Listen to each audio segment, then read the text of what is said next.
Good morning friends. আজকে একটা নতুন ব্লগ নিয়ে এসেছি। সেটা হচ্ছে প্রিন্সেস কাট ব্লাউজ। প্রিন্সেস কাট ব্লাউজ কীভাবে বিছাবে তোমরা, একটা কাপড়ের উপর প্রিন্সেস কাট ব্লাউজটা কাটিং বিছানো, সেগুলো একটু সম্পর্কে তোমাদেরকে বলবো, তোমরা একটু আইডিয়া করতে পারো। আর যদি তোমাদের কাটিংটার ফুল ভিডিও চাই তাহলে তোমরা অবশ্যই কমেন্টে লিখো, তাহলে কিন্তু আমি কাটিংয়ের ফুল ভিডিও তোমাদেরকে করে দেখাবো। ওকে, তো চলো প্রিন্সেস কাট ব্লাউজের কাটিংটা কীভাবে করছি দেখে নাও, ঠিক আছে? ব্লাউজটা দেখে নাও, এই টাইপের প্রিন্সেস কাট ব্লাউজের ছবিটা তোমাদেরকে দিয়ে দিলাম। এবার তোমাদেরকে বলবো কীভাবে ব্লাউজটা কাটিং করলাম, কীভাবে সেলাই করলাম, চলো দেখি। তো বন্ধুরা, প্রথমে আমি এই অস্ত্রটা কাটবো, ঠিক আছে? প্রথমে অস্ত্রটা কাটবো। আগে সবার প্রথমে পেপার কেটে নিয়েছি, দেখতে পাচ্ছ পেপার কেটে নিয়েছি। এই দেখো, এই কাস্টমারের ব্লাউজ ছিল ব্ল্যাক কালারের ব্লাউজ। তো এইরকম সরু পিঠ হবে, মোটে 2.5 ইঞ্চি সরু পিঠ হবে। তার সাথে তোমার হচ্ছে প্যাড বসানো হবে, ঠিক আছে? প্রিন্সেস কাট প্যাড বসানো, আর ডিপ গোলা হবে, সামনেও ডিপ হবে, পেছনেও ডিপ হবে। এই টাইপের ব্লাউজ। প্রথমে আমি ব্লাউজটার ভালোভাবে মাপ নিলাম, বুঝতে পারছো?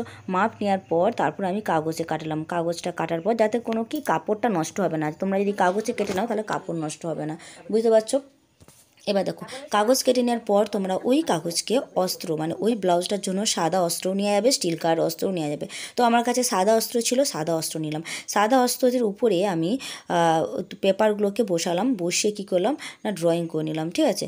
দেখো, আমি পেপারেতে সামনের পার্ট পেছন পার্ট সবই কেটে নিয়েছি। সামনের 2টো পার্ট হয় আর পেছনের একটা পার্ট হয়, দেখতে পাচ্ছ? এটা সামনের 2টো পার্ট, তারপরে পেছন পার্ট। তো কীভাবে এবার এই পার্টগুলোকে বসাবো অস্ত্রের উপরে সেইটাই দেখে নাও ভালো করে। কী করে বিছাচ্ছি দেখো, যেভাবে বিছাচ্ছি ঠিক ওইভাবেই তোমরা ওইভাবে বসাবে। দেখো, প্রথমে আমি সামনের পার্টটা বসিয়েছি, তার পাশেই বসিয়েছি কটুরি পাটটা, ঠিক আছে?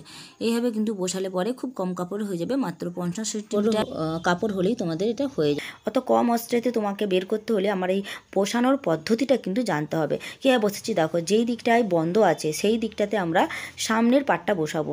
মানে প্রিন্সেস কাট ব্লাউজে তো বেশিরভাগ ক্ষেত্রেই আমার পেছনে হুপ হয়। হুপ হয় মানে কি, সামনের দিকে জয়েন্ট থাকে। সামনের দিকে জয়েন্ট থাকার জন্য অস্ত্রের যেটা জয়েন্ট পার্ট সেটা সামনের দিকে বসাবো। তারপর দেখো সামনের দিকে বসিয়ে তারপর বাকি পার্টগুলো পাশাপাশি বসিয়ে কাটবো। এবার দেখো ভালো করে কিন্তু আমার কাটাটা দেখো।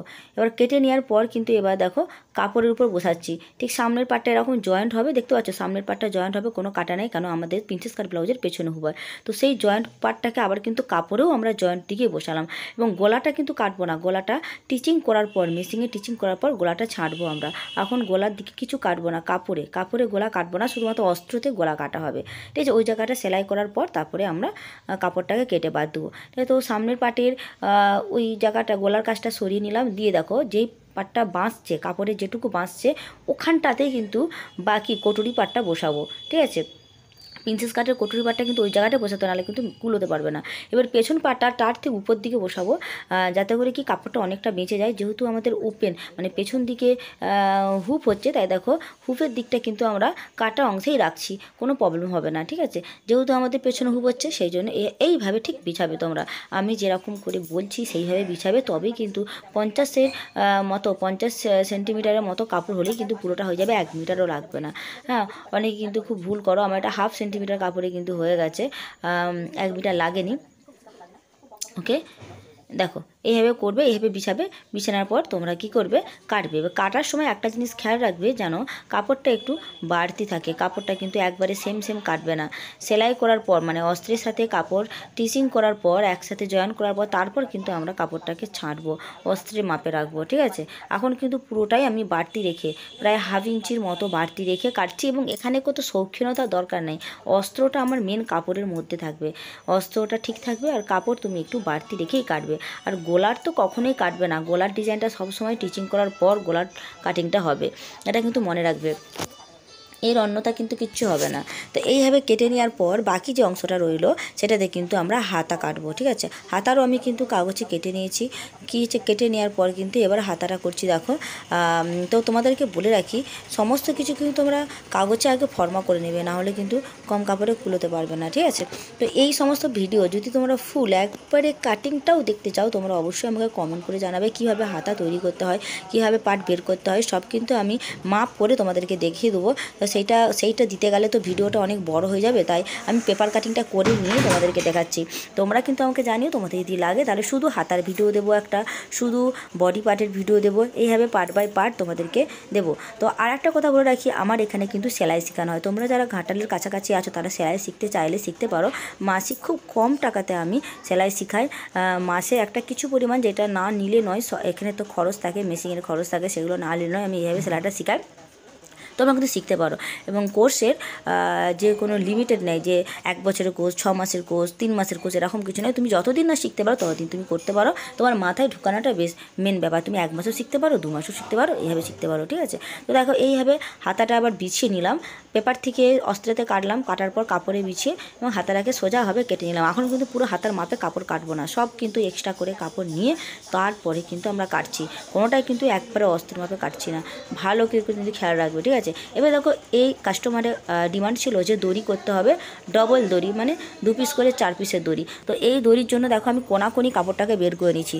দড়ি সবসময় মাথায় রাখবে যে কোনাকুনি কাপড় কাটতে হয়, তবেই কিন্তু দড়িটা ভালো মুভিং করে, ঠিক আছে। টানলে বাড়ে, বাস ভালো হয় দড়িটা, নাড়ে কিন্তু দড়িটা তুমি যখন তুলবে ভিতর দিয়ে সুতোটাকে উল্টিয়ে তুলতে পারবে না, খুব অসুবিধা হবে। সেই কারণে বলছি কি দড়িটা করার সময় কিন্তু সবসময় এরকম কোনাকুনি কাটবে, ওকে, বুঝাতে পারলাম। এরপর দেখো দড়ি যেহেতু কাস্টমার আমার 4 পিস ছিল, তো ডবল করে ওই জন্য কাটলাম। দড়ি কীভাবে কী করলাম সমস্ত ভিডিও কিন্তু তোমরা কমেন্ট করে জানাবে যদি তোমাদের প্রয়োজন হয়, তাহলে কিন্তু আমি সব কিছুই তোমাদেরকে পার্ট বাই পার্ট করে ভিডিও করে দেখিয়ে দেবো। এখন যদি পুরোটা দেখাতে যাই তাহলে কিন্তু অনেকটা সময় যাবে, অনেক বড় ভিডিওটা হয়ে যাবে, সেই জন্য কিন্তু আমি সব কিছু করে রেডি করে তোমাদেরকে দেখাচ্ছি।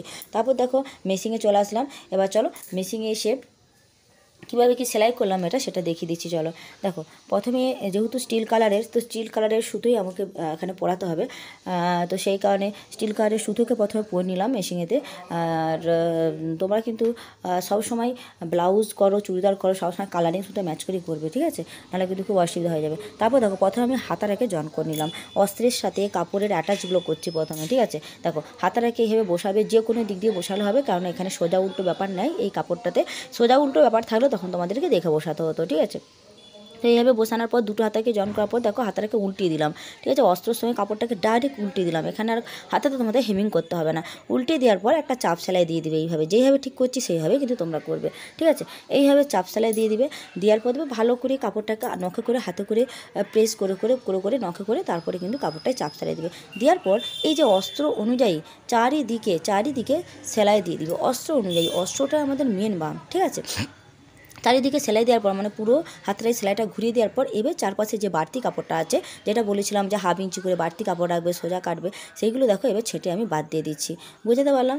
এইভাবে বাদ দিয়ে দেওয়ার পর এবার দেখো এই ফিগারে আসছে ব্লাউজের হাতা। তো হাতাগুলো রেডি হয়ে যাওয়ার পর তোমাদেরকে দেখিয়ে দিলাম। এবার দেখো এই হাতাগুলোকে নিয়ে পুরো মিডিল করে একটা কাট লাগাবো, মিডিল করে। কেন বলো তো, যখন হাতাগুলো বসাবো মিডিল থেকে বসালে পরে যদি একটু বেশি কমা হয় সেটাকে তুমি কেটে বাদ দিতে পারবে, তাই সবসময় কিন্তু মিডিল পয়েন্টে একটা হাতাতে কাট লাগিয়ে দেবে, ওকে। কাট লাগিয়ে দেওয়ার পর দেখো ওই হাতাগুলোকে রেখে দিলাম, রেখে দিয়ে এবার আমরা ওই যে ব্লাউজের সামনের পার্ট আছে না, ওইটাকে আমরা অস্ত্রের সাথে অ্যাটাচ করব। সামনের পার্টটা অ্যাটাচ কীভাবে করছি দেখো, একবারে গোলা হবে। আমি বলেছিলাম যে অস্ত্রটা শুধু গোলাটা কাটা হবে, কিন্তু কাপড়টা কাটবে না, কাপড়টা টিচিং করার পর কাটবে। দেখো সেইভাবেই কিন্তু আমি কাপড় কাটিনি, শুধু অস্ত্রটা কেটে কিন্তু কাপড়ের উপর অস্ত্রটা বসিয়ে আগে পিন আপ দিয়ে দিচ্ছি, দিয়ে ওই দাগ বরাবর সেলাই করে একবারে মানে অস্ত্র বরাবর সেলাই করে একবারে কাট লাগিয়ে আমরা অস্ত্রটাকে তুলে দেবো, মানে উল্টিয়ে দেবো, বুঝতে পারলাম। তো দেখো কীভাবে করছি সেটা দেখে নাও, ওকে। ভালো করে কিন্তু লক্ষ্য করবে তোমরা, আস্তে আস্তে ধীরে ধীরে করবে। যারা প্রথমবার গলার সেটিং করছো তারা কিন্তু খুব আস্তে আস্তে থেমে এটা করবে, যেন কোথাও কাছ দিয়ে সেলাই যাবে, কোথাও দূর দিয়ে যাবে, এরকম যেন না হয়। একই লেভেলে সেলাইটা যেতে হবে। 0.2 বা 1 চাপে রেখে সেলাইটা দেবে, 1 চাপে রেখে, ঠিক আছে। তারপর দেখো যে বাড়তি কাপড়টা আছে গোলাতে, আমি বলেছিলাম না গোলার কাছে কাপড় কাটবে না, অস্ত্রের সাথে টিচিং হওয়ার পর কাটবে। এভাবে টিচিং হওয়ার পর এক্সট্রা কাপড়টা আমরা কেটে দেবো, ঠিক আছে, তাহলে এক্ষেত্রে কোনো প্রবলেম হবে না। এরপর দেখো ওই যে কাটলে ওখানটায় কিন্তু ছোটো ছোটো কাঁচিতে করে কাট লাগিয়ে দিতে হবে, ঠিক লক্ষ্য রাখবে সেলাইটা যেন কেটে না যায়, ঠিক আছে। সেলাইটা ঠিক আগে অবধি সুন্দর একটা ধারালো কাঁচি নিয়ে গলার কাছটা কাট লাগিয়ে দেবে, যাতে করে কি বলো তো গলাটা যখন উল্টাবে তখন কিন্তু খুব সুন্দরভাবে পড়ে যাবে, মানে আর বাঁকাটেরা খারাপ লাগবে না দেখতে, কুঁচ পড়বে না, সব কিছু স্মুথলি লাগবে দেখতে, ওকে। এইভাবে করে দেখবে, করে দেখে জানাবে আমাকে কেমন হয়েছে তোমাদের ব্লাউজটা, ঠিক আছে। তো এইভাবে আস্তে আস্তে আস্তে আস্তে কাট লাগালাম, লাগানোর পর এটাকে দেখো এবার কিন্তু এটাকে আমি উল্টিয়ে দেবো। দেখো ভালো করে দেখো কীভাবে উল্টাচ্ছি, ভালো করে দেখো, আমি পুরো সেলাইটা করে কিন্তু তোমাদেরকে দেখিয়ে দিচ্ছি। ভিডিওটা একটু কিন্তু লং হলেও ধৈর্য সহকারে দেখো, দেখলেই বুঝতে পারবে। আর তোমাদেরকে আবারও বলি, যদি তোমরা কেউ শিখতে চাও আমার কাছে ব্লাউজ কাটানো থেকে শুরু করে সেলাইয়ের A to Z এবং সেলাইয়ের ক্ষেত্রে জিরো টিকে যদি হিরো হতে চাও, তাহলে কিন্তু অবশ্যই আমার সাথে কন্ট্যাক্ট করবে, FB-তে মেসেজ দেবে, বা এখানে যে ভিডিওটা পোস্ট করছি ওখানেও তোমরা মেসেজ দিতে পারো।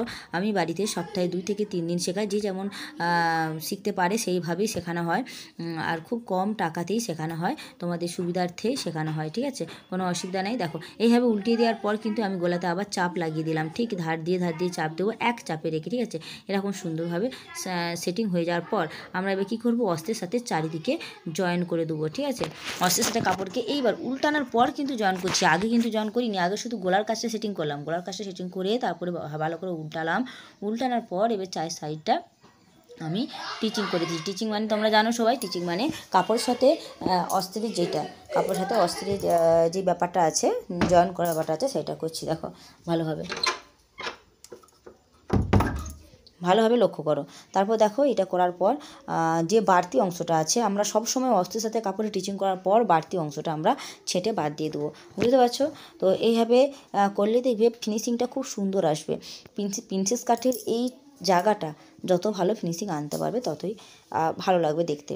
তো এইভাবে ভালো করে কাপড় থেকে ছেঁটে দিয়ে, মানে বাড়তি কাপড় করে ছেঁটে দিয়ে এটাকে আমি সাইডে সরিয়ে রাখলাম। দেখো কত সুন্দর দেখতে লাগছে, দেখো গলাটা কত সুন্দর লাগছে, আমি তোমাদেরকে দেখিয়ে দিলাম। স্টিল কালারের ব্লাউজ মানে দুর্দান্ত, ঠিক আছে। স্টিল কালারের ব্লাউজ এটা দেখো আগে কাটিয়ে নেবে ছিট থাকলে, ঠিক আছে। তো এইভাবে দেখো সামনে আর একটা পার্ট কটুরি পার্টটা ছিল, ঠিক সেটা কোথায় অ্যাটাচ করতে হয় দেখো, এইভাবে অ্যাটাচ করবো আমরা কটুরি পার্টটাকে। এবার দেখো এই কটুরি পাটটা যখন অ্যাটাচ করবো তখন কিন্তু একটা ভালো করে লক্ষ্য রাখো একটা জিনিস, যে আমরা অ্যাটাচটা সবসময় কিন্তু বগলের দিক থেকে অ্যাটাচটা করবো, যেই দিকে বগল আছে ওই দিকটা ধরে অ্যাটাচ করবো, ভুল করেও কিন্তু নিচের দিক দিয়ে অ্যাটাচ করবে না, তাহলে কী হয় বলো তো, ছোটো বড় হয়ে যাবে। এবং অ্যাটাচ করার আগে দেখে নিবে যে কোনো অংশ বাড়তি আছে কিনা, কোনো অংশ ঠিক আছে কিনা, তাহলে আমরা নিচের দিকে ছাড়বো, উপরের দিকে ছাড়বো না, ঠিক আছে। উপরের দিকে তো আমরা মাপ করে কটুরির জায়গাটা কাটা হয়, তো কোনো কর্মে হয়তো তোমাদের মাপের ভুল হতে পারে, সেক্ষেত্রে প্রবলেম হয়। আগে ভালো করে অ্যাটাচ করার আগে ভালো করে দুটো পার্টকে মেপে দেখে নিবে, ঠিক আছে। তারপর দেখো আস্তে আস্তে বগলের দিক থেকে আমরা সেলাইটা করব, উপরের দিক থেকে নিচের দিকে সেলাই করব, নিচের দিক থেকে কিন্তু করব না, ঠিক আছে। এইভাবে সেলাইটা কিন্তু ডবল দেবো, এখানে সেলাইটা ডবল দেবো। দেখো ডবল দিয়ে সেলাইটা হওয়ার পর দেখো দুদিকে আমি এইভাবে সেলাই করে নিলাম, দিয়ে দেখো পাপটা কত সুন্দর হয়েছে, দেখো এইভাবেই দুদিকে আমি সেলাই করব, একদিক করে তোমার দেখালাম, আবার দেখো দুদিক হয়ে গেছে, হয়ে দেখো তোমাদেরকে দেখিয়ে দিচ্ছি এরকম লুকটা লাগবে। এবার এখানে প্যাড দিয়ে দিলে এটা পাফের মতো হয়ে যাবে এবং ফোলা হয়ে যাবে, ঠিক আছে।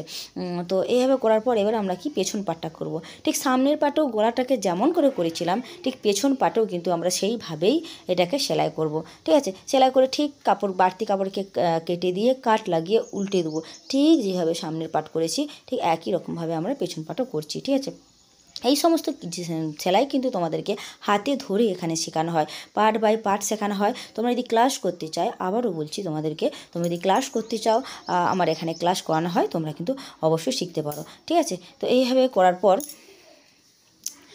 আমরা কী করলাম দেখো, এবার আমরা ভালোভাবে চারদিকটা আবার অস্ত্রের সাথে কাপড়ের উল্টে দেওয়ার পর অস্ত্রের সাথে কাপড়ের এবার অ্যাটাচটা করে নেবো, ঠিক আছে। উল্টানোর পর সবসময় এই টাইপের ব্লাউজগুলো, অস্ত্রের সাথে ব্লাউজগুলো সবসময় উল্টিয়ে করার চেষ্টা করবে, অস্ত্রের সাথেই উল্টিয়ে দিবে, সেলাই করে জয়েন করে গলাগুলোকে উল্টিয়ে দিলে গলাগুলো খুব সুন্দর বসে যায়, ঠিক আছে। এরকমই শেখানো হয়। তো আমার অনলাইনেও তুমি ক্লাস দেখতে পাবে, কিন্তু সেখানে হয়তো পার্ট বাই পার্ট ভালোভাবে করানো হয় না। তো তোমরা যদি চাও বাড়িতে এসে আমার শিখতে পারো, তাহলে কিন্তু আরও ভালো শিখতে পারবে, বুঝতে পারছো। তো এইভাবে করার পর পেছনের দিকে দেখো সমস্ত কিছু করে বাড়তি যে কাপড়গুলো সেগুলোকে ঠিক সামনের পার্টে যেমন করে ছেঁটে দিয়েছিলাম, ঠিক এইটাতেও আমরা বাড়তি পার্টগুলোকে ছেঁটে দেবো। দেখো দুদিকের ব্লাউজটা বসানো হয়ে গেছে, বসানোর পর দেখো লুকটা কেমন লাগছে, দেখো এইরকম একটা লুক লাগছে, দুর্দান্ত। দেখো ডিপ পিট কী সুন্দর লাগছে দেখো দেখে, হ্যাঁ। তারপর দেখো ওই যে পেছনের দিকে হুপের ঘর যেমন করে করি আমরা সামনের পাটের ব্লাউজের, মানে কটুরিওয়ালা ব্লাউজের, ঠিক প্রিন্সেস কাট ব্লাউজের হুপের ঘর আমরা ওইভাবে করবো। এবার দেখো ব্লাউজগুলোকে আমরা পাটগুলোকে পাশে রেখে দিলাম, রেখে দিয়ে আমরা কাস্টমারের যে ছিল প্রয়োজন ছিল কি না 4টে দড়ি করতে হবে, তো 4টে দড়ি দাবি ছিল, তো 4টে দড়ি করে নিয়েছি। দড়ি করার ভিডিওটা আমি এতে দিইনি, দিলে পরে অনেকটা লং হয়ে যাবে। তোমরা আমাকে অবশ্যই কমেন্ট করে জানাবে, তোমরা যদি দড়ি করতে না পারো আমাকে জানাবে, আমি যতটা আমার সম্ভব আমি তোমাদেরকে দেখিয়ে দেবো, করে দেবো, ঠিক আছে। তো দেখো তারপর দড়িগুলোতে পানগুলোকে লাগিয়ে দিচ্ছি। তো অনেকগুলো করে পান ছিল, পান লাগাতে বলেছিল কাস্টমার, যেহেতু কাপড়টা বেশি ছিল আমি 4 পিস করে পান লাগিয়ে দিয়েছি। এবং দেখতে দেখো কত ভালো লাগছে, 4খানা দড়িতে 4 পিস করে পান লাগিয়ে লটকানগুলো কত সুন্দর লাগছে দেখো, দেখতে দুর্দান্ত লাগছে না? তো ব্লাউজটা ফুল লুক তোমাদেরকে অবশ্যই দেখাবো। দেখো কত সুন্দর লাগছে। আর এই ক্যাপগুলোকে আমি ব্লাউজের উপরে লাগিয়ে দেবো। তো দেখো ব্লাউজের সাথে আমি ক্যাপগুলোকে লাগাই না, মানে ভিতরে লাগাই না, আমি বাইরে দিয়ে অস্ত্র দিয়ে ব্লাউজের ক্যাপগুলোকে লাগাই, যাতে পরে কি বলো তো, কাস্টমার যদি কখনো মনে করে যে আমি এই ক্যাপটা চেঞ্জ করে অন্য ক্যাপ লাগাবো বা আরও বড়ো সাইজ লাগাবো কি ছোটো সাইজে লাগাবো, তাহলে সেটা করতে পারবে খুব সহজে, ব্লাউজ কার খুলতে হবে না, ঠিক আছে? তো এবার দেখো হাতাগুলোকে জয়েন করাবো। হাতাগুলোকে দেখো কাট লাগিয়ে দিয়েছিলাম মিডিল পার্ট বোঝার জন্য। তো মিডিল পার্ট থেকে আমরা ব্লাউজের হাতটা লাগানো শুরু করব। এতে করে কি হাতা লাগানোটা পারফেক্ট হয়। তোমরা কিন্তু সবসময় মিডিল পার্ট থেকে ব্লাউজের হাতাটা লাগাবে, ঠিক আছে? আমার মতো দেখে নাও কীভাবে লাগাচ্ছি ব্লাউজের হাতাটা। আমি যাদেরকে শেখাই তাদেরকে কিন্তু এইভাবেই হাতা লাগাতে বলি। কাজ করো সবসময় পারফেক্ট, মনের মতো কাস্টমারের কাজ করে দেখবে কাস্টমার তোমার কাছে বারবার আসবে। ওকে, তো দেখো হাতাগুলো এইভাবে দুটো হাতাই এইভাবে সুন্দর করে জয়েন করে নিলাম। জয়েন করার পর দেখো কি করছি, পেছনের দিকে মানে সামনের দিকে, পেছন পার্ট তো উল্টে দিয়েছিলাম, সামনের দিকের অংশে নিচের দিকে পটি লাগাতে হয়, যেটা হেমিং করা হয়, ঠিক আছে? তো সামনের দিকে পার্টে পটি লাগানোর পর মানে অস্ত্র দিয়ে পটি লাগানোর পর এবার দেখো সাইডগুলোকে একটা রাফ সেলাই দিয়ে ধার দিয়ে একটা রাফ সেলাই দিয়ে পুরো জয়েন করে দেবো সাইডগুলোকে, ঠিক আছে? সাইডগুলো জয়েন করে দেওয়ার পর আমরা কী করছি, দড়িগুলোকে লাগিয়ে দিচ্ছি। দেখো ভালো করে দড়িগুলো লাগানোর সময় উপর থেকে 2 গাঁটে একটা দড়ি লাগাচ্ছি, যেরকম কাস্টমারের ডিমান্ড। তা তারপর দেখো ওই 2 গাঁট থেকে আবার 4 গাঁট ছেড়ে লাগাচ্ছি, মানে দুটো দড়ির দূরত্বটা ওই চক নিয়েছি, চক নিয়ে আগে মার্ক করে দিয়েছি, যাতে ফলে কি ভুলটা না হয়। তোমরাও কিন্তু চক দিয়ে আগে দাগ দিয়ে দিবে, দুদিকের সমান দাগ দেবে। দড়ি তো দড়ি যদি ছোটো বড়ো মানে একটু একটার দিকে দড়ি আগিয়ে হয়ে গেলো, একটা দিকে দড়ি পরে হয়ে গেলো, পিছিয়ে হয়ে গেলো, তাহলে কিন্তু ব্লাউজটা ভালো লাগবে না দড়ি বাঁধলে। দেখো 4টে দড়ি লাগানোর পর এরকম বেশ লাগছে লুকটা। তো পুরো ব্লাউজটা ফিনিশিং তোমাদেরকে দেখালাম প্রথমের দিকে, তো আবারও দেখিয়ে দেবো পুরোটা হয়ে যাক। তারপর দেখো এই ক্যাপগুলোকে তারপরে ব্লাউজের এরকম করে ভিতরে আমরা অ্যাটাচ। তো বন্ধুরা দেখো ফাইনালি প্রিন্সেস কাট ব্লাউজ রেডি। এই একটা লুক এসেছে, স্টিল কালারের ব্লাউজ, অপূর্ব দেখতে লাগছে, যে কোনো শাড়ির সাথে পরা যাবে। এই দেখো প্যাডেড ব্লাউজ, তাতে এই দড়ি প্রিন্সেস কাট, আর পিঠটা দেখো কীরকম ডিপ পিঠ, দেখো দেখো ডিপ পিঠ, একবারে ডিপ পিঠ, বুঝতে পারছো? ডিপ পিঠ, দেখো ডিপ পিঠ, খুব ছোটো পিঠটা, খুব একটা বড় না, ডিপ পিঠ প্রিন্সেস কাট প্যাডেড ব্লাউজ। তো কেমন হয়েছে ব্লাউজটা তোমরা অবশ্যই কমেন্ট করে জানাবে। আর আজকের জন্য ভিডিওটা এখানেই শেষ করছি, আবার দেখাবে নেক্সট ভিডিওতে। Okay bye, tata.